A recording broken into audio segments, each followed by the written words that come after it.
Hello guys, welcome back to లక్ష్మితో lucky channel. ఎలా ఉన్నారు అందరూ? ఈరోజు మీ ముందుకి మంచి రెసిపీతో వచ్చేసాను. ఏంటనుకుంటున్నారా? అదే గుంత పొంగనాలు.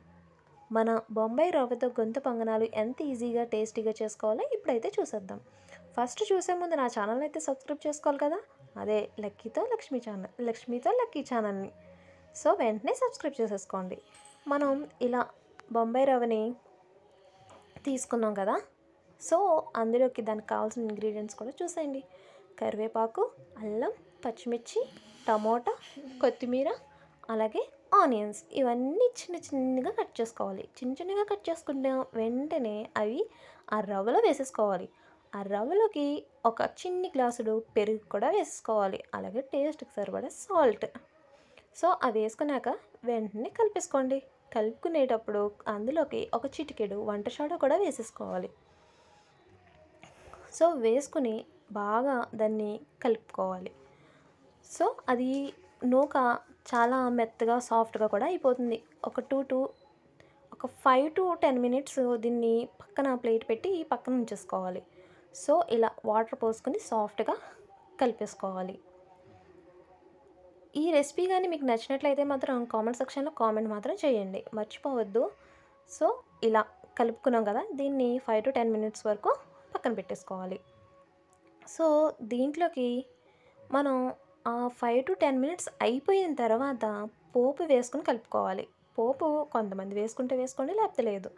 సో నేను ఇందులోకి ఆవాలు, జీలకర్ర, కరివేపాకు ఈ 3 వేసి పోపు పెట్టి ఇలా ఇందులో వేసి కలుపుకున్నాను. కొంచెం జారుడుగా కలుపుకోవాలి. మీకు నానిన తర్వాత కొంచెం పిండి బిగుస్తుంది. సో దాన్ని కొంచెం వాటర్ యాడ్ చేసుకుని ఇలా జారుడుగా చేసుకోవాలి. సో జారుడుగా అయిపోయింది కదా, ఇప్పుడు మన గొంతు పొంగనాల ట్రే పెట్టేసుకొని అందులో కొద్దిగా ఆయిల్ పోసేసుకొని అది వేడెక్కిన తర్వాత అందులోకి మనం ముందుగా రవ్వ మిక్సర్ని సిద్ధం చేసుకున్నాం కదా, అది అందులో వేసేసుకోవాలి. సో పొంగనాల కింద అందులో వేసేసుకుంటే ఒక 2 to 3 మినిట్స్ మూత పెట్టేస్తే మన వేడి గుంత పొంగనాలు అయితే రెడీ అయిపోతుంది. సో ఇది చాలా ఈజీ ప్రాసెస్ అండి. అలాగే మనం బ్రేక్ఫాస్ట్గా కానీ స్నాక్స్గా కానీ దీన్ని తినేయచ్చు. సో అప్పటికప్పుడు పొద్దున్న మాటలు బ్రేక్ఫాస్ట్ ఏం చేయాలి అని అనుకునే వాళ్ళకైతే ఇది చాలా ఈజీ ప్రాసెస్ అండ్ చాలా ఫాస్ట్గా కూడా అయిపోతుంది. సో మీరు కూడా ట్రై చేసి చూడండి, చాలా టేస్టీగా కూడా ఉంటుంది. పిల్లలు కూడా చాలా ఇష్టంగా తింటారు. సో మళ్ళీ చేసుకుంటారు కూడా. అంత బాగుంటుందండి, అంత టేస్టీగా కూడా ఉంటుంది. సో ఇవన్నీ వేస్తాం కదా, ఇప్పుడు మూత పెట్టేసుకోవాలి. మూత పెట్టేసుకుని 2 మినిట్స్ అయిన తర్వాత మళ్ళీ తీసి దాన్ని టర్న్ చేసుకోవాలి.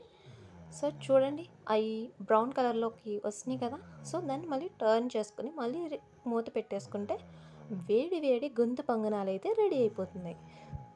సో మీరు కూడా ట్రై చేసి చూడండి. అలాగే లక్ష్మితో లక్కీ ఛానల్ కూడా సబ్స్క్రైబ్ చేసుకోండి. అలాగే లైక్ చేయండి, షేర్ చేయండి. సో వేడిగా గొంతు పొంగనాలు అయితే రెడీ అయిపోయినాయి. చూసారు కదా, చాలా ఈజీ ప్రాసెస్. పిల్లలకి చాలా ఇష్టంగా కూడా తింటారండి. అంతేనండి, వేడిగా దీన్ని సర్వ్ చేసేసుకోవచ్చు. ఇందులోకి కొబ్బరి చట్నీ కానీ, వేరుశనగ చట్నీ కానీ, టమోటో చట్నీ కానీ, అల్లం చట్నీ కానీ ఏ చట్నీ అయినా అవ్వచ్చు. అవి ఏ చట్నీకైనా సూట్ అయిపోతుంది. సో చాలా ఈజీగా టేస్టీగా తినేయచ్చు. అంతేనండి. Thank you for watching.